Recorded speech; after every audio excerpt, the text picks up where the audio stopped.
ఆరాధించి తరించిన వ్యక్తుల్లో పెరియాళ్వారు వీళ్ళ తండ్రి గారు. విష్ణు చిత్తులు అంటే ఆయనకి విష్ణువు పట్ల ఎప్పుడు చిత్తంగా ఉండేవాడు కాబట్టి ఆయనకి విష్ణు చిత్తుడు అని చెప్పి పేరు వచ్చింది. ఆయనకి 50 సంవత్సరాల తరువాత గోదాదేవి తులసి వనంలో కూడా ఆమె అవతారం జరిగింది. ఆమె అవతారంతో ఆయన పులకరించిపోతాడు. ఎందుకంటే ఒకానొక సందర్భంలో వైకుంఠంలో మీ దాసానదాసుడైన మా కోరికలు తప్ప భక్తుల కోరికలు అందరినీ తీరుస్తానని చెప్పి శ్రీ మహావిష్ణువుని నొక్కాయిస్తాడు, దెప్పి పొడుస్తాడు. ఎందుకంటే విశేషంగా భక్తులు చాలా చనువుగా ఉంటాడు స్వామితో, స్వామిని కవ్విచ్చే అంత చనువుగా ఉంటారు. అయినా సరే మహావిష్ణువు వాళ్ళని ప్రేమతో ఓదారుస్తూ ఉంటారు. నీ యొక్క కోరిక ఏం చెప్పిన ఆయన అని చెప్పి గరుడాల వారిని అడిగితే మిమ్మల్ని అల్లుడు చేసుకోవాలని చెప్పి కోరిక అని చెప్పాను. సరే రాబోయే కాలంలో నీ యొక్క కోరిక నెరవేరుతుందని చెప్పి ఆయన ఆళ్వారుగా అవతరిస్తారు. ఆళ్వారులో కల్లా కూడా పెద్ద ఆళ్వారు ఎవరంటే పెరియాళ్వారు. ఆ పెరియాళ్వారు ఎక్కడ అవతరించారు, అవతరిస్తారు అంటే శ్రీవల్లిపుత్రి. తర్వాత ఆళ్వారుల్లో స్త్రీ ఆళ్వారు ఎవరంటే గోదాదేవి మాత్రమే, మిగతా అందరూ కూడా పురుషులే. ఇలా వారిద్దరు అవతరించడంతో కూడా ఆ యొక్క క్షేత్రం పునీతమైపోయింది. గోదాదేవి ఎప్పుడైతే తులసీవనంలో ఆమె అవతరించిందో వటపత్రసాయి యొక్క వరప్రసాదం అని చెప్పి ఆమెని కృష్ణ ప్రసాదంగా కూడా తీసుకొని స్వీకరించి ఆమెని అల్లారు ముద్దుగా పెంచుతూ ఉన్నాడు.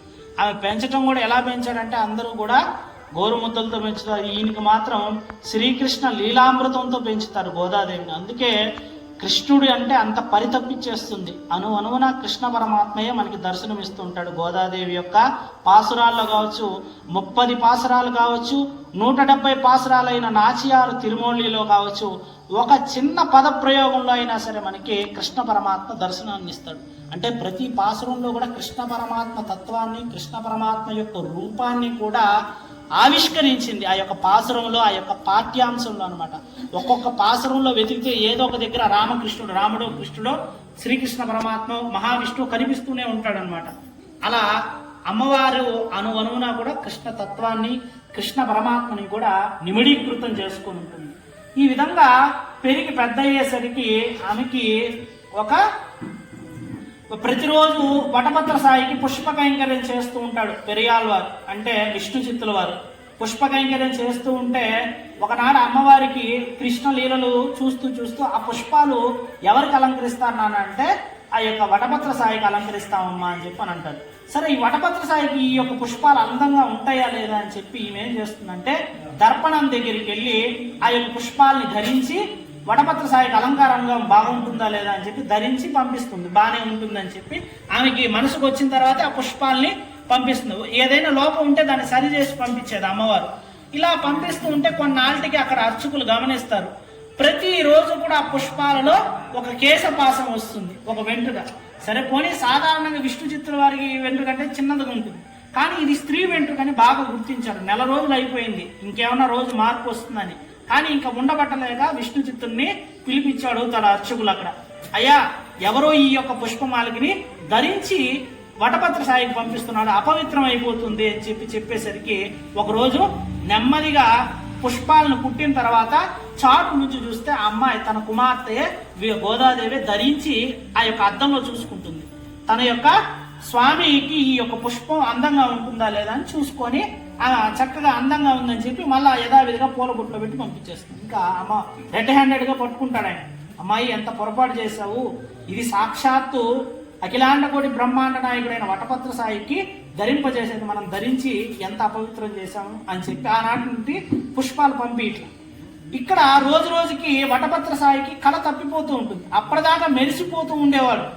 ఎప్పుడైతే ఈ యొక్క పెరియాళ్వారి దగ్గర నుంచి, గోదాదేవి దగ్గర నుంచి పుష్పాలు రావు, అక్కడి నుంచి కళ స్వామివారు వెలవెలబోతూ ఉంటాడు. సరే అర్చకులకి చెప్తాడు, గోదాదేవి ధరించిన మాలయే నాకు ప్రీతి అని చెప్పి చెప్తాడనమాట. చెప్తే అర్చకులు వెళ్ళి మళ్ళా చెప్పొస్తారు, అమ్మవారు ఆ యొక్క గోదాదేవి సామాన్యురాలు కాదు, కారణ జన్మరాలు, భూమాదేవి యొక్క అంశతో పుట్టింది కాబట్టి ఆమె ధరించిన పుష్పమాలికలే స్వామివారికి శ్రేష్టమత అని చెప్పి ఆమె ఆ రోజు నుంచి మళ్ళా ధరించి పంపిస్తూ ఉంటే ఇంకా ఆ రోజుకి కళ పెరుగుతూ ఉంటుంది వటపత్ర సాయికి. ఇలా జరుగుతూ ఉంటే ఒకనాడు అమ్మవారు చిన్నప్పటి నుంచి కూడా కృష్ణ పరమాత్మ యొక్క లీలలు విని కృష్ణుడే తన స్వరూపంగా కృష్ణుడు అక్కడ ఉండే చెలికెత్తులో ఆమె గోపికగా ఊహించి ఆ శ్రీవిల్లిపుత్తూరే రేపల్లెగా భావించి ఇంకా కృష్ణుడితో రమించేస్తుంది. కృష్ణుడి యొక్క నామంలో మునిగి తేలుతూ ఉన్నట్టుండి ఒకరోజు విష్ణు చిత్తుల వారి దగ్గరికి వెళ్ళి అప్పటిదాకా కూడా యవ్వన ప్రాయం దాటినా సరే ఆమె వైవాహిక జీవితం గురించి విష్ణు చిత్తుల వారు ఆలోచించినా ఆమె ఆలోచించట్లా. ఉన్నట్టుండి విష్ణు చిత్తుల వారి దగ్గరికి వెళ్ళి ఏం చెప్తుందంటే, నేను కృష్ణుని తప్ప మరొకరిని వివాహం చేసుకోనని చెప్పేసరికి పాపం ఆయనకి ఏం చేయాలో తోచలేదు. ఇటుపక్క కూతురు, ముద్దుగా పెంచుకునే కూతురు, ఆమె మాట కాదంటే ఆమె మనసు ఎక్కడ నొచ్చుకుంటుందో అని చెప్పి పాపం బాధపడుతూ, అలా ఎవరో భూలోకంలో దొరికే వస్తువు అయితే నేను తెచ్చి చేయగలను కానీ ఆయన చతుర్దశ భువనాలను ఏలేవాడు. ఏ లోకంలో ఉంటాడు కదా, భువర్లోక, సువర్లోక, జనోలోక, తపోలోక, సత్యలోకాలు, ఊర్ధ్వలోకాలు, ముల్లోకాలు కూడా కొలిచిన 3 లోకాలను కొలిచిన వామనమూర్తి ఏ ప్రాంతంలో ఎక్కడ ఉంటాడని ఎతికేని ఈ ప్రాంతంలో ఉంటాడని చెప్తే పర్వాలేదు, దొరికే వస్తువు అందని ద్రాక్షని నేను ఎక్కడి నుంచి తెచ్చిచ్చానా అని అంటే ఎక్కడ బాధపడుతుందని ఆమె ఇంకో మార్గం చెప్తాడు. అంతటి వటపత్ర సాయిని, అంతటి కృష్ణ పరమాత్మని పొందటం కష్టం కాదు కానీ మానవ మాతృలకి అది దుర్లభం. కాబట్టి ఒక మార్గం ఉంది. ద్వాపర యుగంలో గోపికలందరూ కూడా కృష్ణ పరమాత్మ యొక్క అనుగ్రహాన్ని పొందడానికి కాత్యాయని వ్రతం చేశారు. ఆ వ్రతం కానీ నీవు ఆచరించినట్లయితే తప్పగా కృష్ణ పరమాత్మ యొక్క అనుగ్రహం కలుగుతుంది అని చెప్పి అప్పటికి ఆమెను సంతోషపెట్టాడు. సరే, ఈమెం గమ్మునే ఉంటుంది. అప్పటిదాకా కృష్ణుడి యొక్క రుచిని చూపించి కృష్ణ పరమాత్మ లీలామృతాన్ని చూపించిన తర్వాత కృష్ణుడు దక్కుతాడు, కృష్ణుడి యొక్క అనుగ్రహం కలుగుతుందని మార్గం చూపించిన తర్వాత ఆమె గమ్మునే ఉంటుందా? ఆమె చిన్నపిల్ల. సాక్షాత్తు కృష్ణ పరమాత్మ దగ్గర ఎప్పుడు ఉండే సత్యస్వరూపమే, భూమాదేవి యొక్క స్వరూపమే ఈనాడు శ్రీవిల్లిపుత్తూరులో అమ్మవారుగా అవతరించింది. కర్కటే పూర్వ ఫల్గుణ్యాం, కర్కాటక మాసంలో పూర్వ ఫల్గుని నక్షత్రంలో శ్రీవిల్లిపుత్తూరులో వటపత్ర సాయి సన్నిధిలోనే అమ్మవారి అవతార స్థలం జరిగింది. కాబట్టి ఇప్పటికీ ఆమె అవతార స్థలానికి గుర్తు కూడా ఉంది. కాబట్టి ఇంకా ఇవి చెప్పగానే ఎప్పుడెప్పుడు ఈ యొక్క కాత్యాయని వ్రతం చేయాలని, ఇది ఎప్పుడు చేయాలంటే మార్గశిర మాసం సొగంనాళ్ళు, పుష్యమాసం సొగన్నాళ్ళు కలిపితే మార్గలి, తమిళ మార్గలి అనమాట. ఈ యొక్క మార్గలి మాసాన్ని వ్రతాన్ని, కాత్యాయని వ్రతాన్ని, కాత్యాయని అంటే ఎవరు లేరు, సాక్షాత్తు ఆ స్వామివారి యొక్క చెల్లెల్ని వేడుకోవటమే, తన అన్నగారి యొక్క అనుగ్రహం కోసం చెల్లి గారిని ఆరాధించటమే కాత్యాయని వ్రతం. దాంతో పాటు ఈమె ఏం చేస్తుందంటే మాసానాం మార్గశీర్షోషం అని చెప్పి భగవద్గీతలో కృష్ణ పరమాత్మ చెప్తాడు. నేను మాసాలలో కల్లా కూడా మార్గశిర మాసాన్ని, మార్గశిర మాసం అంటే నా స్వరూపము కాబట్టి అందుకే మార్గశిర మాసంలో విష్ణుమూర్తికి విశేషమైన ఆరాధన చేస్తారు. ప్రతి వైష్ణవాలయంలో, ప్రతి శివాలయంలో కూడా ధనుర్మాసోత్సవాలు చేస్తూ ఉంటారు. కాబట్టి అమ్మవారు ఈ యొక్క మార్గలి నోముని కూడా చేపడుతుంది. చేపడుతూ రోజుకొక పాసరం చొప్పున మార్గశిర మాసం వైభవాన్ని కూడా తన చెలికత్తు, తన తోటి గోపికలుగా భావించి చెలికత్తలను అందరినీ కూడా తీసుకొని ఇంకా ఈ నోము నోస్తుంటుంది. రోజుకో పాసరం, ఒక్కొక్క రోజు ఒక్కొక్క పాసరం పాడుతూ స్వామివారి యొక్క కీర్తన చేస్తూ ఒక్కొక్క గోపికలు వాళ్ళ సమస్యలు, సందేహాలు కూడా అడుగుతూ ఉంటారు. అమ్మా, నేను మీకులాగా ఉదయాన్నే లేచి అలవాటు లేదు, ప్రాతకాలంలో లేకపోతే పరిస్థితి ఏంది, నువ్వు వచ్చి లేపుతావంటే అప్పుడు అమ్మవారి సమాధానం చెప్తుంది, తప్పక లేపుతాను, ఇంటికి వచ్చి తలుపు తట్టి లేపుతానని.